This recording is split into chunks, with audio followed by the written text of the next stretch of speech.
اور جو اللہ اور اس کے رسول کی نافرمانی کرے گا اور اس کی حدوں سے نکل جائے گا اس کو اللہ دوزخ میں ڈالے گا جہاں وہ ہمیشہ رہے گا اور اس کو ذلت کا عذاب ہوگا۔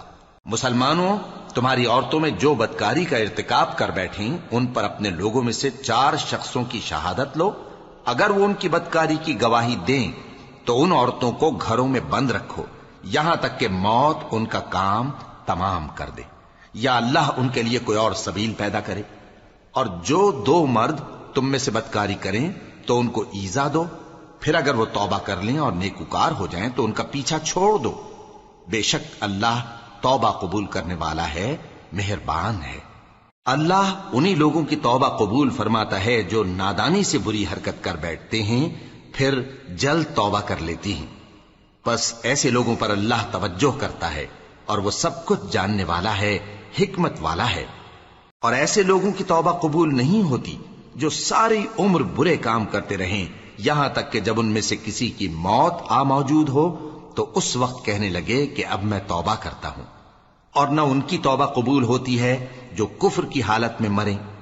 ایسے لوگوں کے لیے ہم نے دردناک عذاب تیار کر رکھا ہے۔ مومنوں، تم کو جائز نہیں کہ زبردستی عورتوں کے وارث بن جاؤ، اور دیکھنا اس نیت سے کہ جو کچھ تم نے ان کو دیا ہے اس میں سے کچھ لے لو، انہیں گھروں میں مت روک رکھنا۔ ہاں، اگر وہ کھلے طور پر بدکاری کی مرتکب ہوں تو اور بات ہے، اور ان کے ساتھ اچھی طرح سے رہو سہو۔ پھر اگر وہ تم کو ناپسند ہوں تو عجب نہیں کہ تم کسی چیز کو ناپسند کرو اور اللہ اس میں بہت سی بھلائی پیدا کر دے۔ اور اگر تم ایک عورت کو چھوڑ کر دوسری عورت کرنی چاہو اور پہلی عورت کو ڈھیر سا مال دے چکے ہو تو اس میں سے کچھ مت لینا، بھلا تم بہتان لگا کر اور کھلا گناہ کر کے اپنا مال اس سے واپس لوگے؟ اور تم دیا ہوا مال کیوں کر واپس لے سکتے ہو جبکہ تم ایک دوسرے کے ساتھ صحبت کر چکے ہو اور وہ تم سے پختہ عہد بھی لے چکی ہیں؟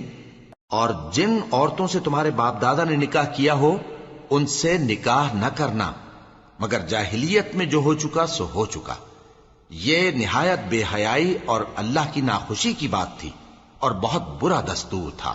تم پر تمہاری مائیں اور بیٹیاں اور بہنیں اور پھوپھیاں اور خالائیں اور بھتیجیاں اور بھانجیاں اور وہ مائیں جنہوں نے تم کو دودھ پلایا ہو اور رضائی بہنیں اور ساسیں حرام کر دی گئی ہیں، اور جن عورتوں سے تم خلوت کر چکے ہو ان کی لڑکیاں جنہیں تم پرورش کرتے ہو وہ بھی تم پر حرام ہیں۔ ہاں، اگر ان کے ساتھ تم نے خلوت نہ کی ہو تو ان کی لڑکیوں کے ساتھ نکاح کر لینے میں تم پر کچھ گناہ نہیں۔ اور تمہارے صلبی بیٹوں کی عورتیں بھی اور 2 بہنوں کا اکٹھا کرنا بھی حرام ہے، مگر جو ہو چکا سو ہو چکا۔ بے شک اللہ بخشنے والا ہے، بڑا مہربان ہے۔ اور شوہر والی عورتیں بھی تم پر حرام ہیں مگر وہ جو قید ہو کر باندیوں کے طور پر تمہارے قبضے میں آ جائیں۔ یہ حکم اللہ نے تم کو لکھ دیا ہے، اور ان محرمات کے سوا دوسری عورتیں تم کو حلال ہیں، اس طرح سے کہ مال خرچ کر کے ان سے نکاح کر لو، بشرطے کہ نکاح سے مقصود عفت قائم رکھنا ہو نہ کہ شہوت پرستی۔ تو جن عورتوں سے تم لطف اندوز ہوئے ان کا مہر جو مقرر کیا ہو ادا کر دو، اور اگر مقرر کرنے کے بعد آپس کی رضامندی سے مہر میں کمی بیشی کر لو تو تم پر کچھ گناہ نہیں۔ بے شک اللہ سب کچھ جاننے والا ہے، حکمت والا ہے۔ اور جو شخص تم میں سے مومن آزاد عورتوں سے نکاح کرنے کا مقدور نہ رکھے تو مومن باندیوں ہی سے جو تمہارے قبضے میں آ گئی ہوں نکاح کر لے، اور اللہ تمہارے ایمان کو اچھی طرح جانتا ہے۔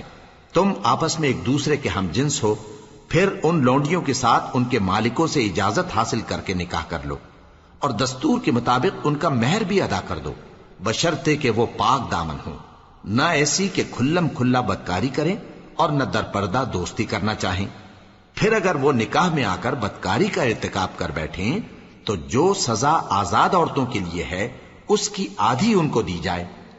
یہ باندھی کے ساتھ نکاح کرنے کی اجازت اس شخص کو ہے جسے گناہ کر بیٹھنے کا اندیشہ ہو، اور یہ بات کہ صبر کرو تمہارے لیے بہتر ہے، اور اللہ بخشنے والا ہے، مہربان ہے۔ اللہ چاہتا ہے کہ اپنی آیتیں تم سے کھول کھول کر بیان فرمائے اور تم کو اگلے لوگوں کے طریقے بتائے اور تم پر مہربانی کرے، اور اللہ جاننے والا ہے، حکمت والا ہے۔